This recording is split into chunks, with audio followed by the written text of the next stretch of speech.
Welcome to Tonight Live. I'm Paisley Beebe, and welcome also to our viewers on the web and around our overflow areas who can also be in group chat if you go to Treat TV/live. We're filming tonight from a secret location in Second Life because we had some problems with the simmer earlier and griefers, and the show will go on. We've got a lot of very, very special guests for you tonight. Later tonight, we meet the most famous musician to come out of Second Life. Her name is Keiko Takamura. She's been featured several times on MTV talking about her Second Life and her music. And after quite a virtual journey, she now has an album out. We also meet two members of the Emerald viewer team. They'll be talking about the future of Emerald and addressing the controversy around the viewer and the team that has happened all this week. But first, Saskia Bodek is Rose Bachowski in Second Life. Rose is the artist who created the art installation The Kiss that was banned from the recent Second Life 7th birthday event. It caused an uproar amongst residents and real-life artists and filmmakers like the famed Peter Greenaway, who supported her right to be included in the celebration. Despite all this support, there were also others defending Linden Lab's right to enforce their G rating on the birthday Sims.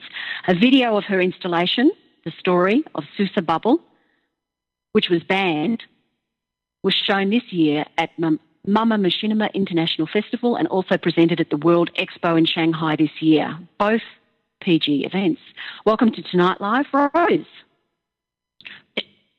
Thank you. Thank you for having me here. Now, your real-life experience is as a developer and director of multimedia stage performances and multimedia art.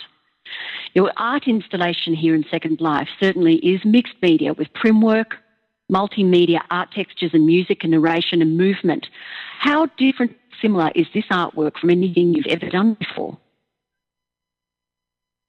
I think different is the attitude of the audience toward the artwork. The audience here can have their own time frame and can relate in different ways by already using a camera. So that is a different way of making it. I think in Second Life, my work is more intimate than it would be in real life. So how did you come up with this concept? Did you have a script, an idea in mind of the story? And then did you decide to build the installations to illustrate parts of those stories? Well, basically, I started off that I wanted to handle Photoshop myself, and because I am a concept maker in real life, I felt like I create a little story, and with that story, I start to make imagery, not to illustrate it, but to go hand in hand. And so it got out of hand. So I made Susa Bubble, and in the beginning it was very small, but then people liked it, and it grew and grew. And I'm still building on it. It's now also going to be a real life show in Amsterdam with the Opera House. So it's expanding.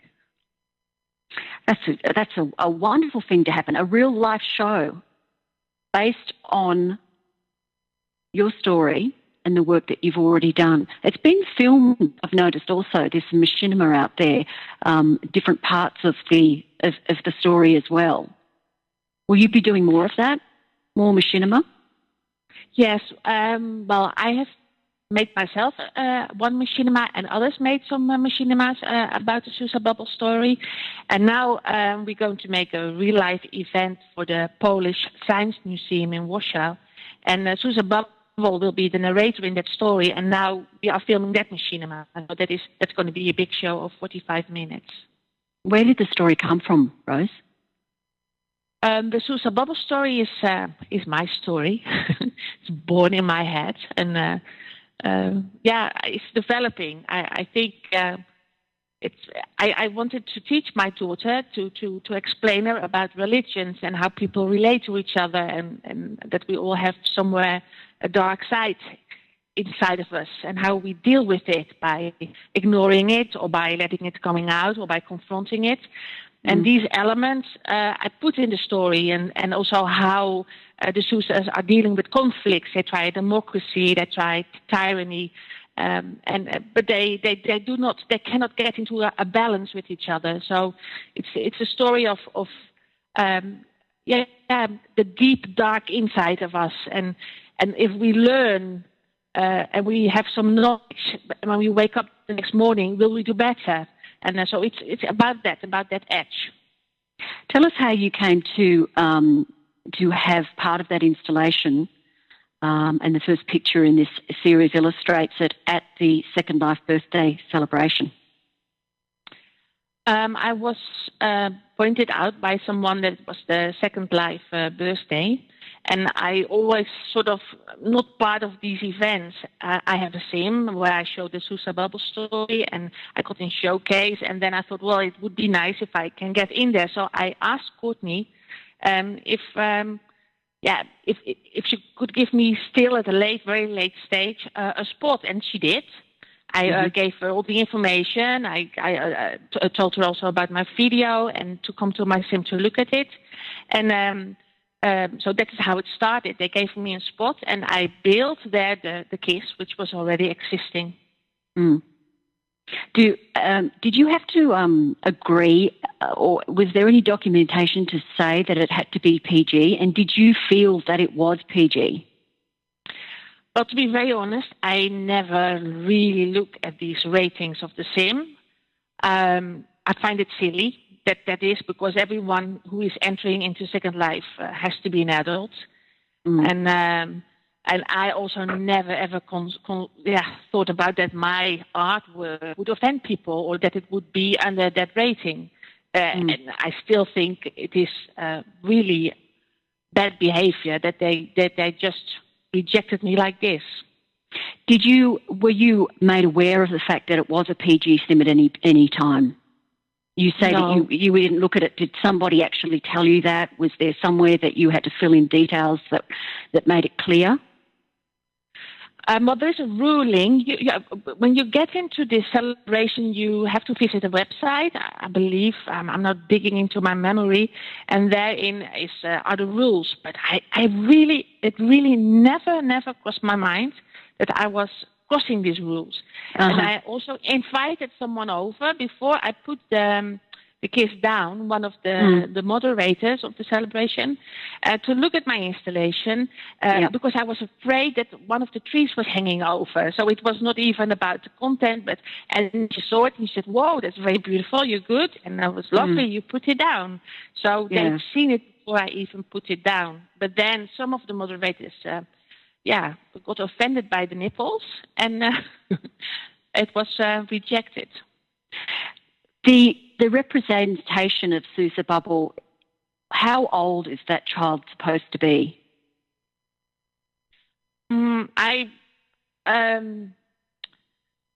It is funny how things work as well, because I don't see Susa as a child. I see her as a sort of symbol of innocence. And therefore I chose, because the avatar is not much smaller than you are.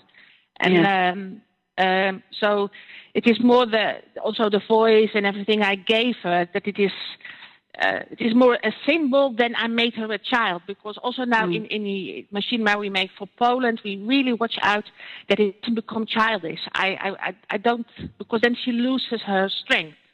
She is a person of knowledge, and she knows what she's doing. And despite she knows what she's doing, she does wrong. And so that is what the story is about. And a child would not know. So I try to little bit lift it up above the childlike age. Okay. So what happened? Who contacted you to tell you that the installation had to be removed? Courtney sent me an IM saying that there was a problem. And then actually immediately she returned it to me. So when I came online, I saw the IM, and then I went there, but it was gone. Wow. And then I tried to get hold on her, and even the celebration sims were not open to public yet. It was still one day to go, so that was weird. And then she told me it was I was crossing the line of nakedness, but But after that, I tried to correspond still with her, but I never ever got a reply again. It was just, no, you're crossing the lines, you're crossing the rules, and you're not allowed to be here. How do you feel about that? Do you think that that's a strange interpretation of your artwork for somebody to form? Well, I first of all think you should communicate. They should talk to me, explain, and then I can try to convince them differently. And I'm not stupid, and if I feel I really offend people, and I can talk with them about it, I could have also made a decision myself to take it away. So we're adults, and but that did you feel like you were scolded by them? What even happened is there was a group chat of all the builders there, and I asked in group chat, for example, hey, what happened? I'm banned. I was even banned from the sim. And after that happened after at first not, but then later I could not answer anymore. I could not pick up the rest of my stuff. I was banned, and I was then also rejected from the chat group. It was like I was a criminal, and no one communicated. No one told me, and I think I think that is difficult about how they deal with this situation. So, Rose, I get angry again now. Oh, I'm sorry. Peter Greenway also spoke up on your behalf, who's the famous film director. With this kind of negative publicity, I mean, I do understand that they've got rules and all that sort of thing, and that, you know, the majority of people have to stick with them. But the way that they treated you, and the way that they're presenting themselves at a Second Life birthday celebration, what does this say for serious art, Rose? Will you take your work elsewhere? What will you do? No, because I like Second Life, and I have my my sim here, which is my studio, and I've met many great artists, which I also collaborate with in real life. So I'm not let them take that away, and I really want to also promote Second Life as a serious art tool for artists, and that is what we're now doing in the next project that I collaborate, for example, with Bryn. She's also part of that show. Mm-hmm. To show what a wonderful tool it is, and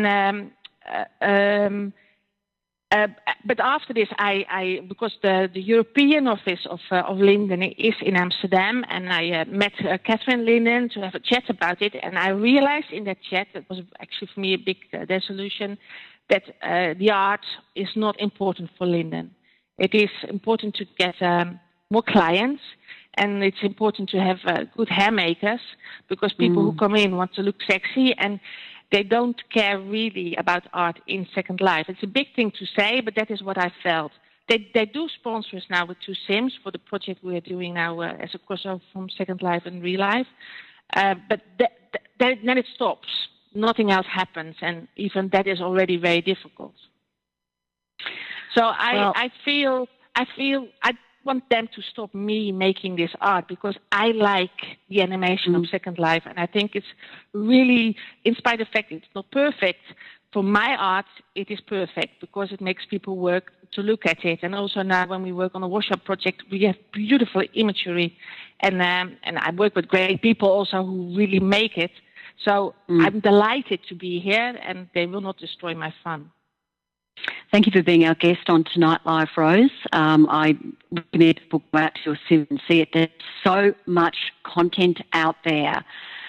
You look around and click on things and you get transported to other places. It's beautiful work, and I wish you very, very well with all your real-life adaptions of Sousa Bubble as well. Thank you very much. It was nice to be here. Thank you, Rose. Next up, musician Keiko Takamura with her new album and video. Transformational talismans, trinkets, and treasures from the dream merchants at Alchemy Immortalis. We create props, scenes, and experiences that invite suspension of disbelief and help you live a more magical life.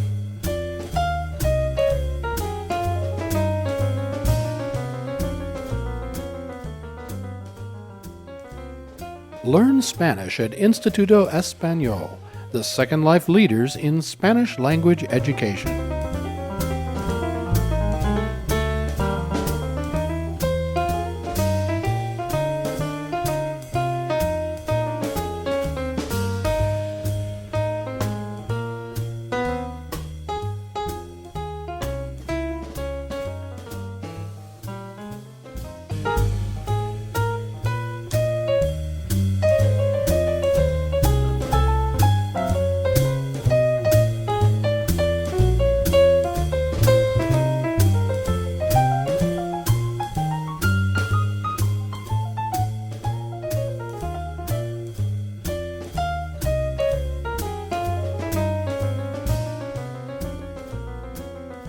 Benares Estates, a residential community with a 2-year-plus history.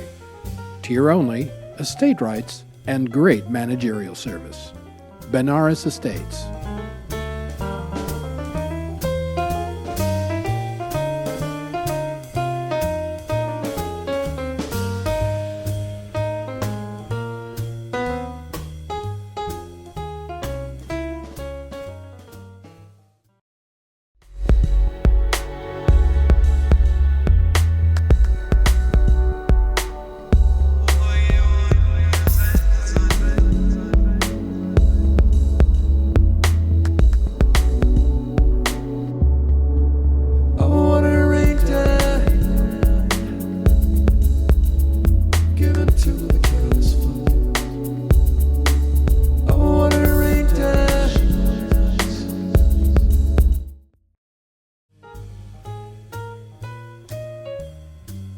Citizen D builds and sells high-quality, fully functional robots, automatons, and other useful scripted gadgets at affordable prices.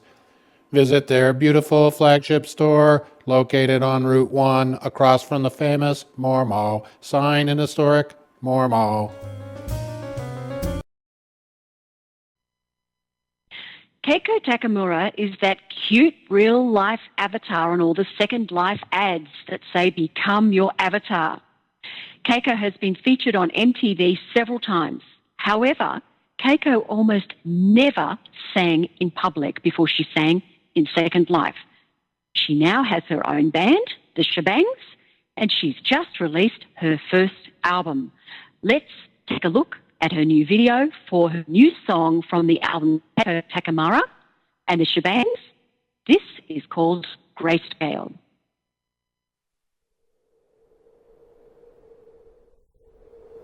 I don't need to take it with me. I don't need to bring it along.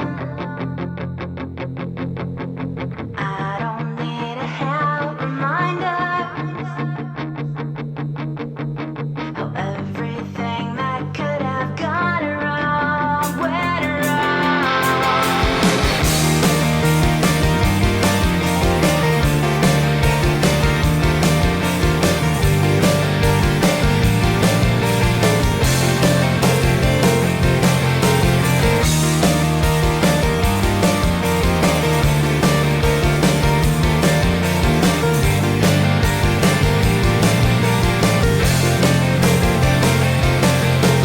I don't need this ambition.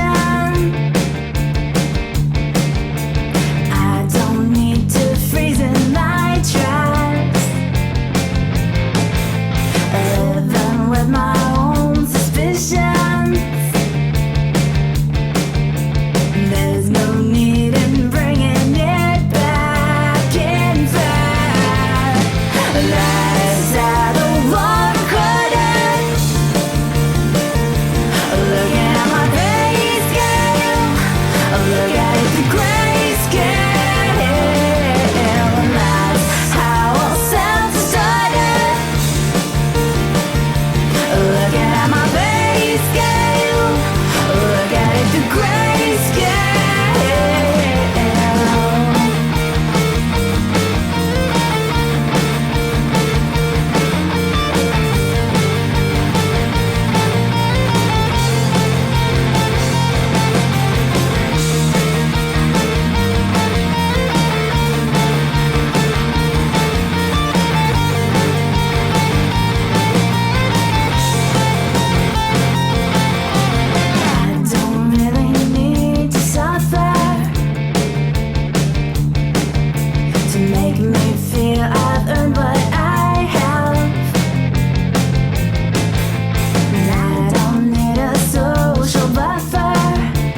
welcome to Tonight Live again, Keiko.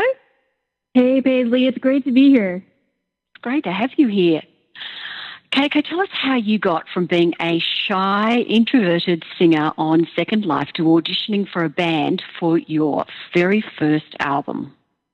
Well, I came into Second Life just, on a whim. A friend said, "Hey, you should check this out." And so I was in high school. I was in my college dorm, college. I was in my college dorm room, and I was like bored out of my mind. So I was like, all right. And I came across someone who was playing live from their like basement or garage or something, and I was like, dude, that's really cool. I need to get in on this.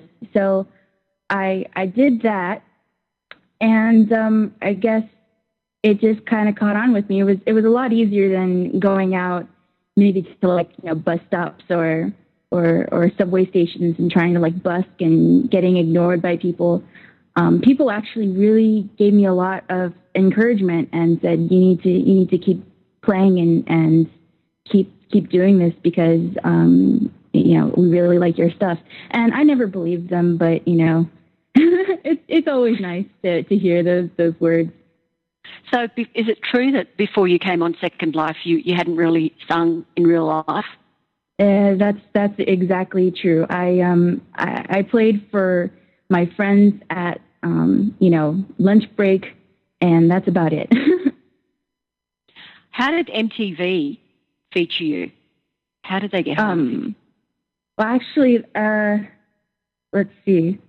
For the MTV News spot, they were on Jewel Resistance's MySpace, and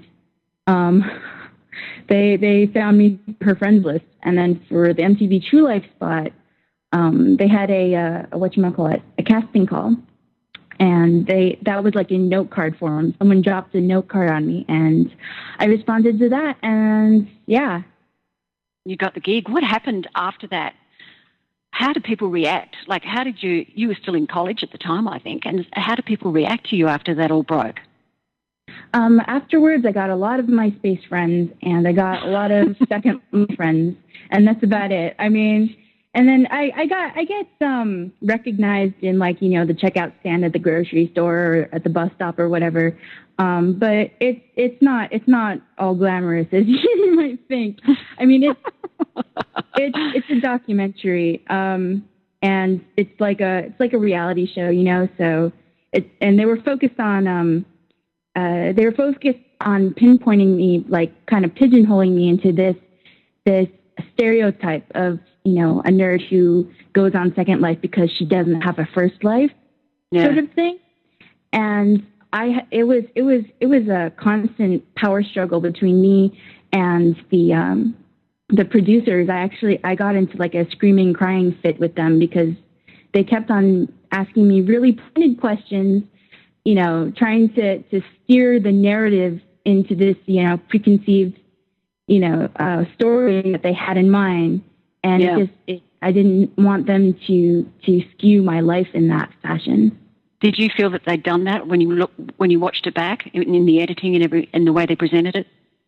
Actually, I think they did a pretty good job for all the the trouble I've gave them, and with everything. I think they did a pretty good job.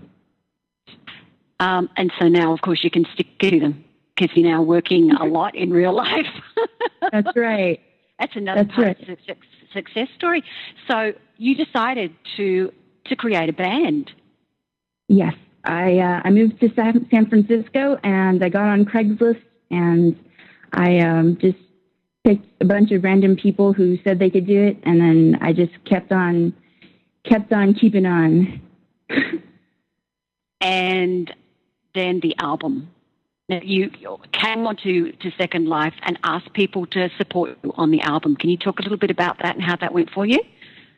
Right. So I went on a fundraising tour in Second Life to help, with money for studio time, because when an artist records an album, studio time is not cheap. It is like the most ridiculously expensive thing next to land tier. I mean, it's just crazy. So I went around playing shows and getting people to buy the pre-orders, and a bunch of Second Life musicians like Pato Milo and Jimmy Alcott, they helped, and they played gigs, and then they donated their tips to me, which was really, really, really super awesome and generous of them. What and tell me what those guys now get, because they get mentioned on the album, don't they? They get mentioned on the sleeve as being supporters. Right. The people who pre-ordered or donated, upwards of $5 are mentioned in the thank you notes on the back of the sleeve. And actually, one of my biggest SL fans is a little moose, Bailey Darden, and he's actually part of the Dead Heathers, which is a Second Life stream relay band. And he's a little moose, and you can see him on the front of my album cover. I see that. Bailey. Yep, we've got a picture of that up there. Who did the cover for you? My friend Erica Bird. She's a legit illustrator, and I also asked her. I gave her a bunch of ideas. I just wanted it to explode with a bunch of awesomeness. So I told her I drew out the SL Noobs, the Noob avatar and the Ruth avatar, and I said, here, add this. And if you look at the parachuting people, that's them. She's a girl on the video as well, who's painting on the back wall. No, that's my friend Eden. She just wanted to. I don't know. She's an actress. She's not an artist at all. There were questions about. I know people were asking who she was. Well, so where can people get the album, Keiko? We're going to also give a free copy of a snippet from your album through our Subscriber-matic. That's going to happen after the show. We were going to give it out at the studio, but because we were run out of town to this secret location, that's what we're going to do. So where can other people get the album, Keiko?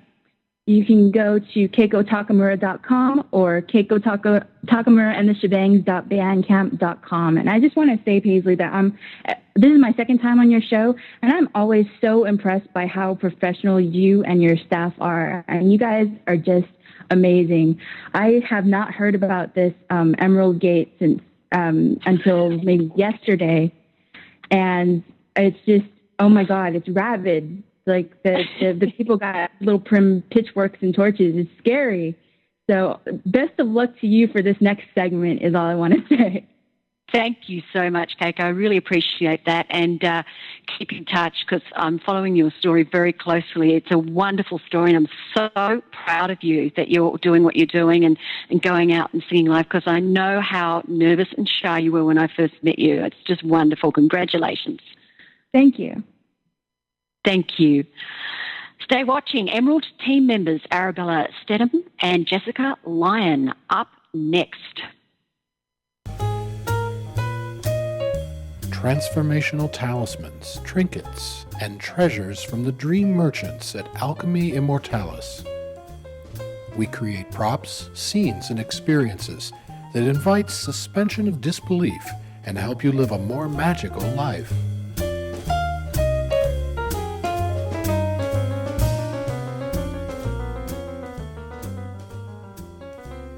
Learn Spanish at Instituto Español, the Second Life leaders in Spanish language education.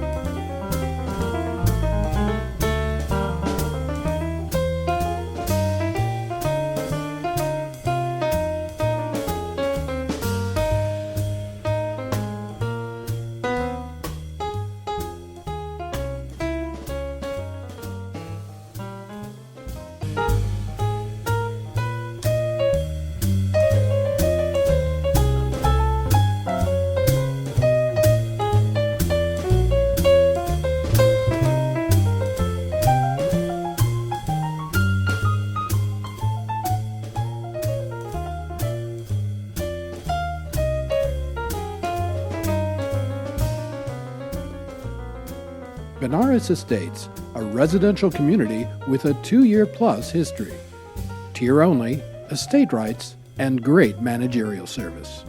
Benares Estates.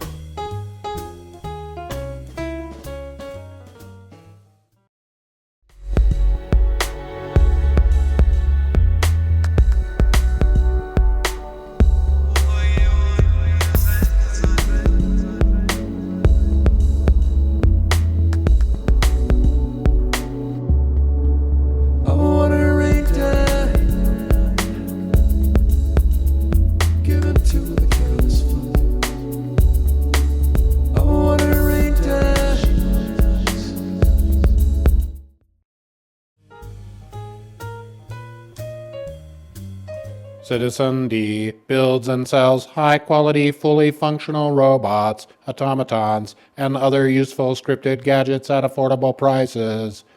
Visit their beautiful flagship store located on Route 1 across from the famous Mormo sign in historic Mormo. Last night in Sydney, we got a message that Arabella Stedham, the manager of communications for Emerald, had resigned from the Emerald team. She was not going to appear on the show. And then Fractured Crystal did not want to appear either. Overnight, Fractured Crystal, the owner of the Emerald server, resigned from the Emerald team with a post that has been published to the Modular Systems blog. He admitted he was the developer who attempted the recent DDoS attempt on another viewer developer's website and was also responsible for some secret code on the Emerald viewer download. Fractured Crystal has announced that Arabella Stedham, the previous communication manager for Emerald, will be taking over Emerald as its owner. However, the Emerald viewer has now been delisted on the Linden Lab approved viewer list. It no longer appears. In true Linden Lab style, they have not announced its removal. It just doesn't appear there. Please welcome to Tonight Live, Arabella Stedham, the new owner of the Emerald Viewer, and Jessica Lyon, Head of Support and QA. Welcome to Tonight Live, Arabella and Jessica. Thank you. Thanks, Paisley. Arabella, after a week of huge ups and downs for Emerald, let's get some things straight. What percentage of Second Life users use Emerald at the moment? At the moment, I don't know. I'd say it's been fluctuating wildly over every single day of the last week and will fluctuate just as wildly over the next few days. To me, numbers aren't important. The users themselves are the ones that are important. So I honestly couldn't tell you. Maybe 40, 45, 50%. Okay. I really don't know. I've heard 30% and I've heard 50%. So somewhere between that, which is a hell of a lot of people. Yep. Why did you resign last night, Arabella? I resigned last night because I had reached a point where I had been asked to lie, essentially, and I could not do that. I'm actually a person of fairly high ethical standard, and I could no longer work within the environment that I was being forced to work within, so I resigned. I left. It was actually a terribly heartbreaking moment to do that. It truly was. I mean, it was a terrible thing to have to do. I felt like I had admitted defeat to myself, that I could no longer fix things that meant a great deal to me. So I resigned. Has Fractured Crystal really resigned? Will he ever come back on the team at any time? He has resigned. Neither Fractured Crystal nor Modular Systems will ever be associated with the Emerald Viewer again in any form, as an alt or as anything. Will not happen. Is there going to be a split away from the team? Have you got the Emerald people behind you? Is everybody on board? This might be an opportune time for Jessica to make her announcement of what we're doing. Jessica, would you like to do that now? Yes, absolutely. The Emerald Viewer project and its development team have undergone a massive and necessary restructuring in response to recent incidents done by the project leader. I will be glad to go into details regarding these events after the announcement. The restructuring is designed in such a way as to prevent anything like this from ever happening again. From this point on, there will be no one single person running Emerald development. We are all going to be on a level playing field. All decisions, changes, and alterations to any code or anything at all will be done transparently and democratically. Part of this restructuring process also involved the necessary removal of the developer who is responsible for these past incidents. As a result, Fractured Crystal was invited to resign, and he has done so today. As of now, all affiliation between Modular Systems, Fractured Crystal, and the Emerald Viewer have been permanently severed. Permanently. A new domain has been purchased, and we are currently getting our website online. The website will be hosted at emeraldviewer.net and should be online and operational shortly. Ownership and control of the servers used to host the Emerald Viewer downloads and website have been transferred to Arabella, who will maintain the hosting as a neutral party for the project. Aside from the downtime of the website, our users should experience no changes that will affect them directly. Also today, as a result of the incidents in question, Linden Lab removed Emerald from third-party viewer directory. We did expect this might happen, and we have since provided the lab with information regarding our new changes, structure, and goals. We are reapplying and hope to be back on the third-party viewer directory soon. Our two biggest regrets are first and foremost that these incidents ever took place, and second, that we failed to take this radical action sooner. We sincerely hope that these significant internal changes will help us restore some trust and faith from our users and from Linden Lab in regards to the integrity of the Emerald Viewer development team. Thank you. Jessica, one of the comments that I read on the Modular Systems blog really stuck out for me, and I'm going to quote it from Ellie, cover blank. Most of us ignorant dumbasses read all this and we think we're reading another language. Can someone break all this down for the mentally challenged like me? What the hell happened? I would be happy to.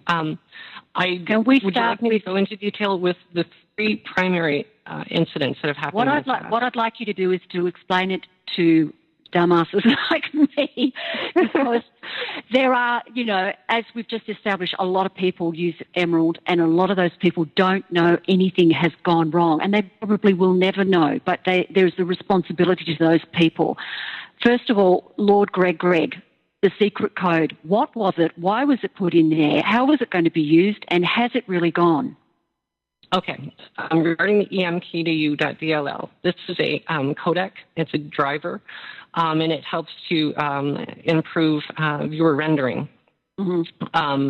Now, this was purchased. It was a license. It's from Kakadu, and it's a closed source license that had to be purchased. It was purchased by Fractured. Mm-hmm. And because it was a purchase thing and a lot of work went into it to improve the speed of Emerald as far as resin goes, it was determined by Fractured that he would add some code into EMKDU in order to... Here's the thing. The other third-party viewers would love to use EMKDU. It's very quick. The trouble is that Fractured paid for it, and quite frankly, we don't want the other viewers to benefit from that. So the idea behind what it does is it displays the window title. So at the top left of your window, it'll say Emerald Viewer or Imprudence or whatever viewer you happen to be on. It's encrypted data that will display to either Fractured or Lonely, who are the two that had the license or purchased a license and had availability to that code. It also displayed the installation folder to which the viewer was installed in which EMKDU was in. The idea behind this was that should a third-party viewer decide to use it, Fractured, Crystal, or Lonely would be able to detect this and report it to Kakadu, who would then take legal action against that viewer.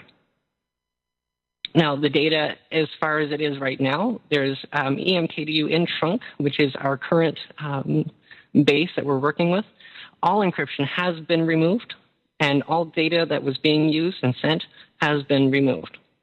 But I understand you actually have to remove your actual download from your computer for it to be removed, unless you can go in and remove the file yourself. Is this correct? Yes, you can do that as well.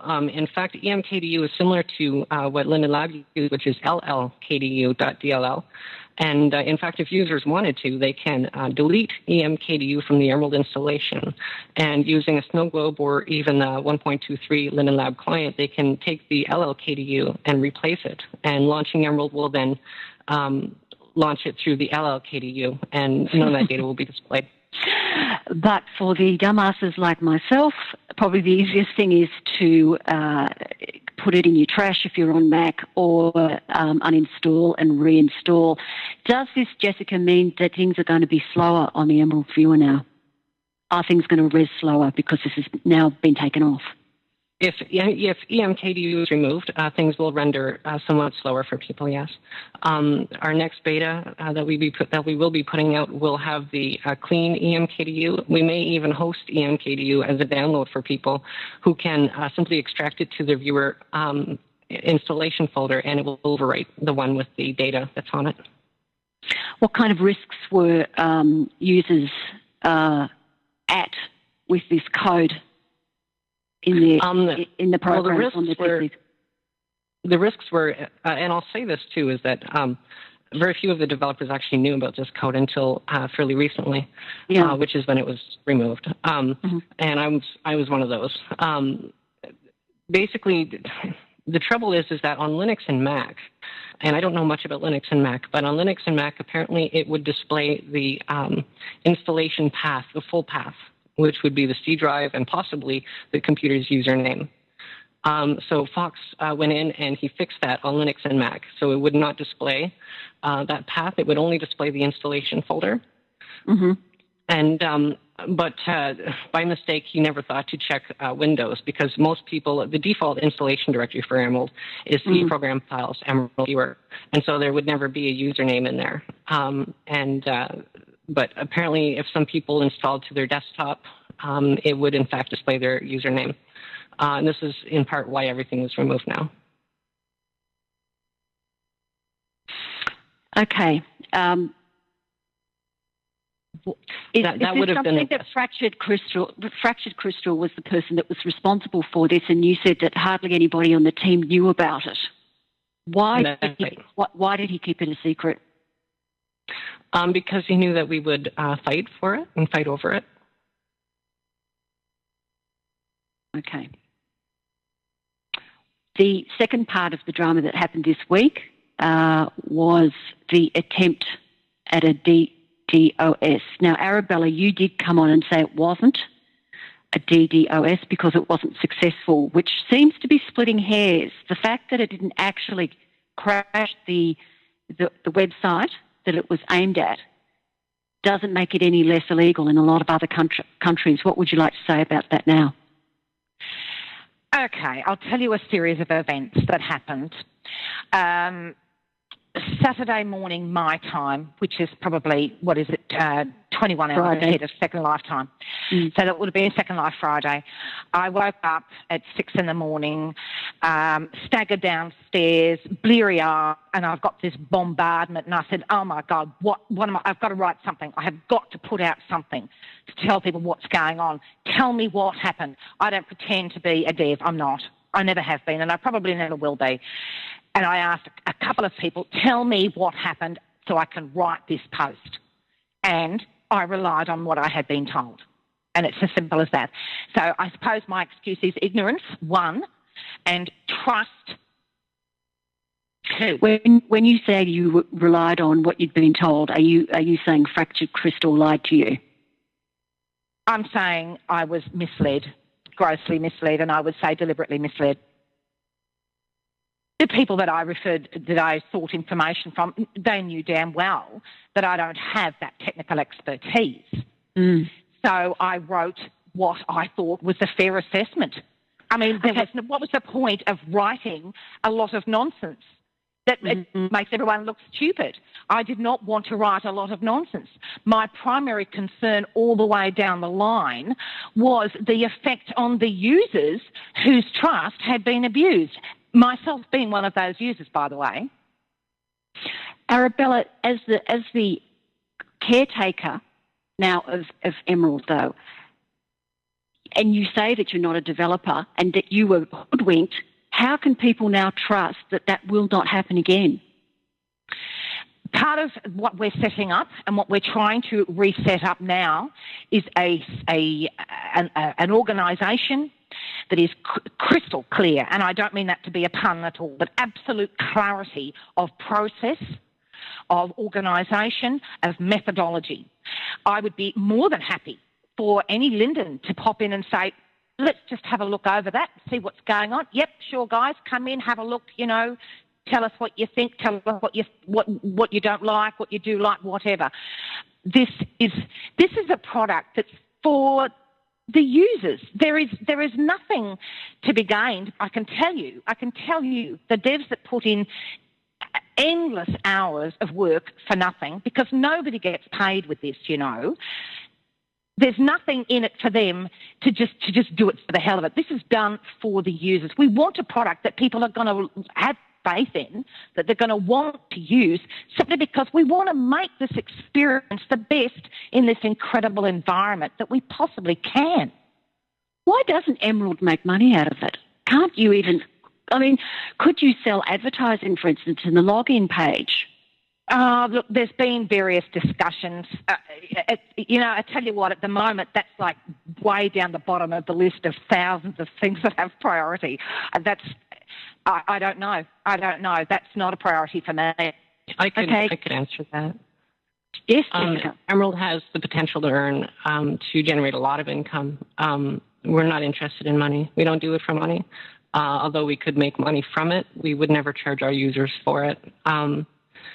We do it because we want to. Like Arabelle said, we want to give users a good viewer, and we want users to be able to trust the viewer, which is what is so devastating about what has happened recently to most of the developers that are on the team. Okay, Fractured Crystal has resigned or was asked to resign. What about the other members of the team that knew what was going down and also lied to you, Arabella? What has happened to them? Not all team members are transferred over to the new group that we've made. Not all will be invited. Are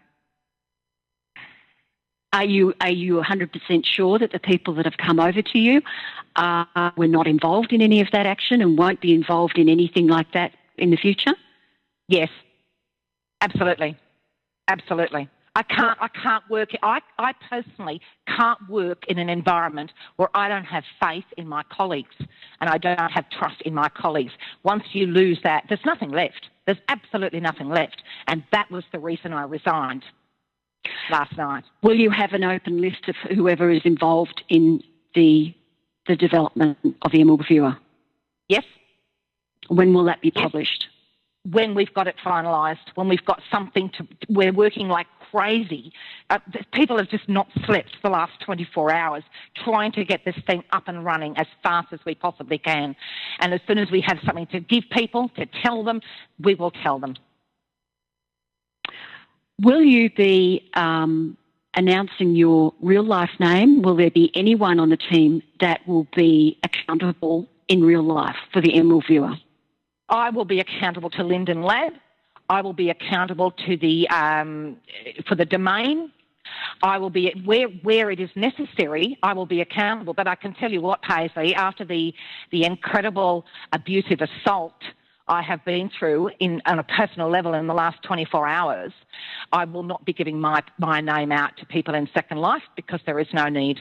And it will only open a gigantic opportunity to endure even more abuse. And I don't really... So only to Linden Lab?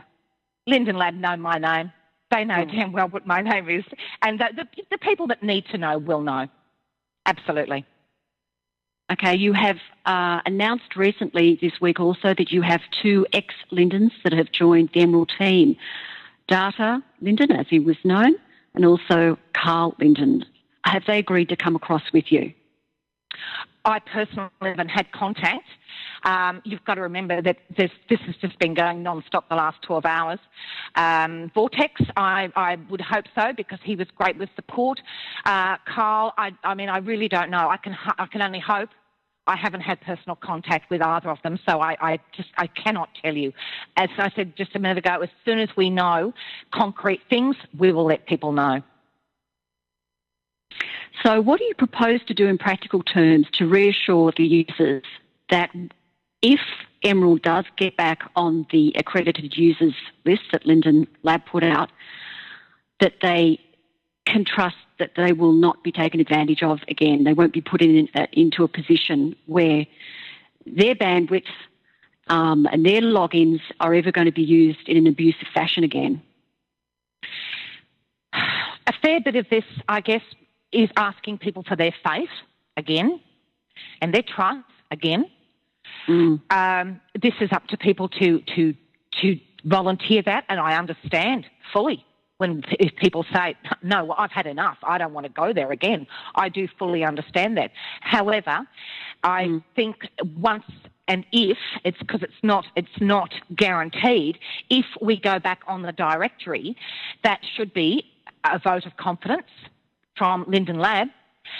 And if people see that as a vote of confidence from there, that might help a bit as well. It'll be gently, step by step, to regain people's confidence, which actually means a lot to me. That to me is such a dreadfully important aspect of this whole thing, is trust and faith. And if it means step by step, that's what it is. Okay, I've got a question here from Charity Nixon. Will folks be in the new group? PHOX. Fox. I think she's referring to Lonely Bluebird. Yeah. I believe so. Yes, he is currently. Yes. How long do you think it'll take before you get back on that approved viewers list, Arabella? I don't know. That's my next bunch of paperwork to do as soon as this is over. Have you let all the users of Emerald know that it is no longer on the list? We've sent out, Jessica sent out a notice through the viewer group this morning, our support people. And actually, there's something that I should have mentioned before this. The main people who have borne the brunt of this have been our priceless support crew. They are absolutely priceless people. They are the ones that are fielding all the questions. They are the ones that also spend hours and hours placating people, explaining to people so that they do understand. So there you go. Okay. Another question is, will Fractured be attacking the new organisation? Is he going to be supportive of it? Last night, I contacted Fractured after I had resigned. And I was sitting in a little empty sim feeling very sorry for myself because I had failed at something that I loved. And a couple of other people come over and we were talking and we said, we could turn this around. We could, if we really put everything we could into this, we could make this work. Okay, what's Fractured going to do? And I IM'd him and I said, you have to hand this over to me. This is what you have to do. And he said, he didn't say a word. And about half an hour later, he said, yeah, okay. And he did. He handed it over and he then made his statement on the post, which I was actually very impressed with the statement he made. I thought that was a very responsible thing to do. Because, we all stuff up in our lives. We all make incredible stuff-ups. And, show me the person who says, I've never made a mistake, and I'll show you an outright liar. And he manned up to that and said, yep, it was me. And so that enabled us to move on a lot easier. And that's at this time it was crucial. I think a lot of people know that Fractured Crystal is a very young man. He's really just out of childhood. So the behaviour that he's displayed is like an irresponsible child, and a lot of people have been saying that. However, there are a lot of people that see Fractured as an absolute genius, and I think they're concerned that if he's not on the team, that you will lose that you will lose that genius and that Emerald will go downhill. What do you say about that? Maybe I think because Fractured had a reputation for some time, I think perhaps he dazzled some of the other brilliance that we have in the team. We have, we are so fortunate. We have such an amazing crew of extremely talented people. And I think now they will shine just as brightly, just as brilliantly, because they are just as brilliant, just as clever. I don't think the loss of Fractured Crystal will affect the development of the viewer in any way. Certainly not in a negative way. Jessica, are you going to be doing the same job? Yes, I will continue to be in charge of the support team. We have a fantastic support team of 18 people. I will continue to do quality assurance. And I will be able to do quality assurance much better now that things are going to be far more transparent internally.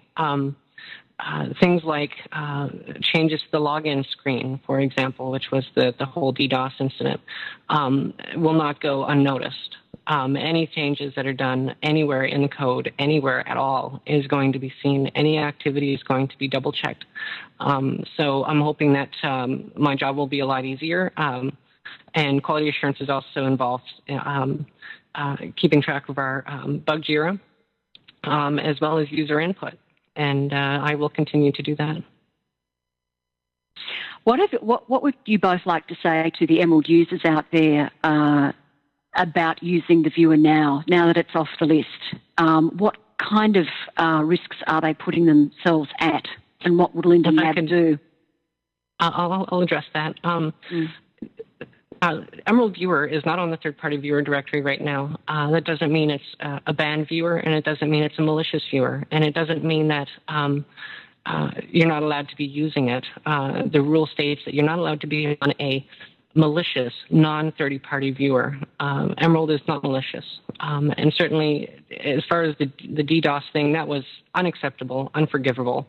And absolutely, I don't blame Linden Lab for removing Emerald from the third-party viewer directory at all.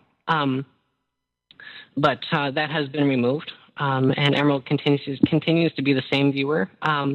We will have a beta out soon with a proper EMKEU, which has been verified to be clean. And I mean, our users can continue to use Emerald. They're not going to get banned. I've been hearing all kinds of things today about people abuse reporting Emerald users because they're on a third-party viewer, which isn't on a policy.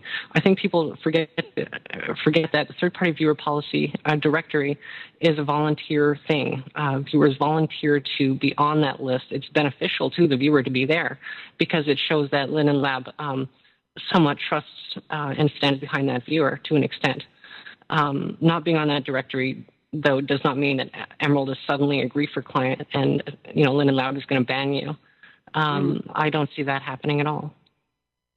Okay, so anything else that either of you would like to say at this stage before we close up the interview? Arabella? It's been a hell of a week. And I really, truly hope that people will choose to have faith, choose to give this new team an opportunity to make amends for what, in their ignorance, I guess, has happened in the last week or two particularly. And just keep in mind that we do this for the love of it, because we love this environment and we love the endless possibilities in this environment, and that's what it's all about. Okay, if I can just add, I really hope, I'm somewhat devastated with all this stuff, and I would really hope to see that our users can regain faith in us and give us another chance. Okay, well, I hope that for both of you and for the team members that you're able to repair this and to continue on. I've been a regular Emerald user amongst the other 100,000 users out there and some great parts of the Emerald user. And I think it's going to take people some time to at least understand who was involved and have they now gone. They want to be able to know that there aren't people on the team that are ex-hackers, ex-griefers, or people with a background. And if they do have that background, they need to be trusted, because I think people put a lot of trust into Fractured Crystal, thinking that he'd sort of mended his ways and gone over to the light side, and it didn't happen, and now they're very disappointed. Absolutely. Thank you, Jessica. Thank you, Arabella. I'm sure this is not the end of all the controversy for this week. There'll be a lot of people out there that have got a lot of questions that I didn't ask, and they will be hitting the blogs, I should imagine, and the comment sections. And if people want to find out the timeline of what happened, I suggest you go to the Modular Systems blog with the posts that are up there, particularly from Arabella, where she explains the different incidences that happened this week. I thank you all for watching this special episode of Tonight Live. It's been quite a trip, shooting from this secret location on the grid. It's been a great show. I'd like to thank all of our guests, the wonderful media artist Rose Buchowski, musician Keiko Takamura, Arabella Stedman, owner now of Emerald, Jessica Lyon, Head of Support and QA. You can find out more about our guests on our website. There's links there back to their websites. Thank you for all the people that were watching online also and that were in chat discussing it. The studio is open 24/7 when it hasn't been crashed. If you visit the studio there's a subscriber-matic. You can click and join that if you like, and if you get there quick enough, you'll get a copy of Keiko's single, which we're going to be giving out on the subscriber-matic this evening. Tomorrow, studio at Fabulous Fashion is postponed at this stage, but we have a wonderful live and kicking live music show this Tuesday night, 9 o'clock, with Vincent Merrick at the Sunset Jazz Club. Next week, we've got another exciting show lined up. We're going to have Carl Metropolitan talking about the Community Gateway program being scrapped, leading the noobs in the dark. We're going to have musician Tribs Nirvana on the show, and we're going to have journalist Mitch Wagner and blogger talking about the new direction that Linden Labs is taking with their staff and fast, easy, fun developments. Thank you, everybody, for watching. Good night.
Thank you.